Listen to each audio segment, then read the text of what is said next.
So, good morning, good morning, good morning. Papunta nga ako niya sa market namin dito sa talipapa namin, mga kalamo. Bibili nga lang ako niya ng baboy na ulam namin.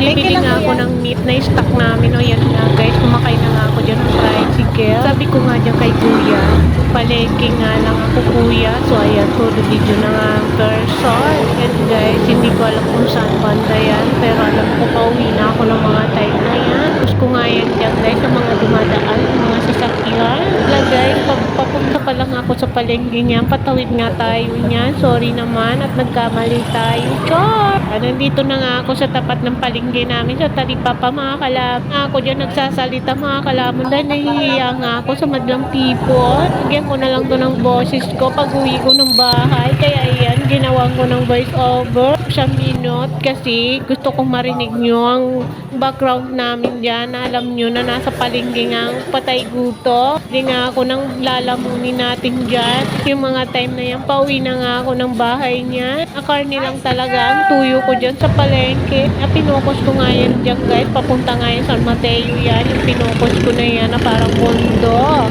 Charot lang. Mga kalamon. So yan nga. Pababa na ako niyan. Pauwi na ako sa aming bahay. Guys, yung simbahan dito malapit sa talipapa. Dito nga ako minsan nagsisimba. Pag pinatamad ako pumunta ng St. Peter. Last dito ako nagsisimba. O yan o. Nandito na nga ako sa may Jollibee. Sa likod nga yan ng Jollibee ako dumaan na naman, mga kalamon. So, yes, Ayan ang guys, bahay. mag-end na ako ng aking vlog.